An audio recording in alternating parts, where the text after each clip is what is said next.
Firenze, stazione di Santa Maria Novella, binario 1.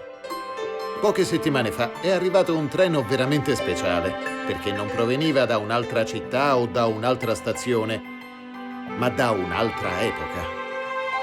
Dai leggendari anni 60, quando un'Italia, molto diversa da quella di oggi, al culmine del miracolo economico, cominciava ad assaporare il benessere raggiunto e anche i primi lussi. L'Arlecchino, l'elettrotreno rapido, il fratello minore del Sette Bello, ne fu uno dei simboli e oggi, completamente restaurato e riportato all'antico splendore, grazie all'opera della Fondazione FS, è pronto a ospitare turisti e appassionati per viaggi sulle più spettacolari tratte ferroviarie italiane. Fu chiamato Arlecchino perché ognuna delle 4 carrozze di prima classe aveva un diverso colore. Ma non era solo questa la novità. Questo è il mitico belvedere degli elettrotreni Arlecchino e Sette Bello, che consentiva la vera percezione diretta della velocità che il treno raggiungeva attraverso questa ampia vetratura che copriva l'interezza di questo ambiente. Tra le altre novità dell'Arlecchino anche il vagone bar, una prima assoluta sui treni. Il viaggiatore poteva prendere un caffè, qualcosa come un selezionato cognac, servito ovviamente dal miglior personale viaggiante. E poi, da solo in compagnia, accomodarsi di fronte, sorseggiandolo, guardando dal finestrino l'Italia che allora correva. Importanti erano anche gli aspetti tecnologici, cioè le prestazioni, che potevano farlo rientrare di diritto negli antenati dell'alta velocità. Adesso siamo a 140 km/h e tra poco raggiungeremo la velocità massima. Il lavoro di archeologia ferroviaria e di restauro dei vecchi treni che hanno trasportato per un secolo e oltre milioni di italiani in tutto il paese non si ferma ovviamente all'Arlecchino. I restauri della Fondazione FS hanno riportato sui binari vecchie locomotive a vapore e i loro vagoni. Anche le littorine e numerose altre motrici, ormai scomparse dai nostri binari, sono state rimesse in moto. Superquark è andato a indagare dietro le quinte dei progetti della Fondazione per capire come in un secolo si sia evoluto il trasporto ferroviario e più precisamente chi siano gli antenati degli attuali treni ad alta velocità. Prima sorpresa, all'alta velocità si cominciò a pensare 100 anni fa. Il primo tentativo di portare gli allora treni denominati direttissimi vicino alla soglia dei 100 km/h risale agli anni 20 con la trazione a vapore.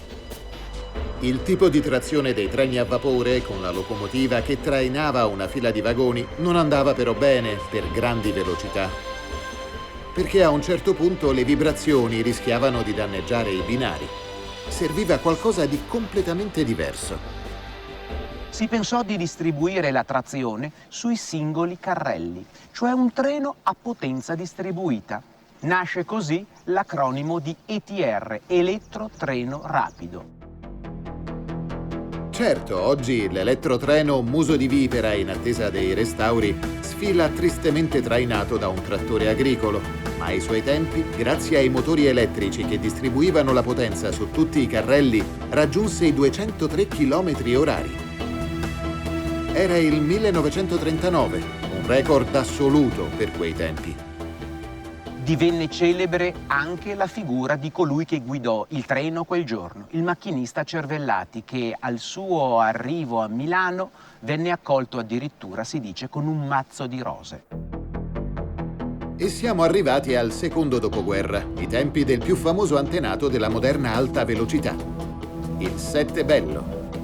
L'ultimo esemplare esistente, piuttosto malconcio, lo abbiamo ripreso in questo piazzale mentre veniva spostato nell'officina per l'inizio dei restauri. Ma nel lontano 1953 rappresentò un gioiello della tecnologia e del design italiani. Si incominciò a studiare un nuovo tipo di elettrotreno, rapido, veloce, che da un lato facesse tesoro delle esperienze tecniche prebelliche, ma dall'altro cambiasse le linee stilistiche e soprattutto il comfort di bordo. Il Settebello e il fratello minore, l'Arlecchino, erano treni di lusso sui quali si poteva salire solo con biglietto di prima classe e supplemento rapido. Un sacco di soldi.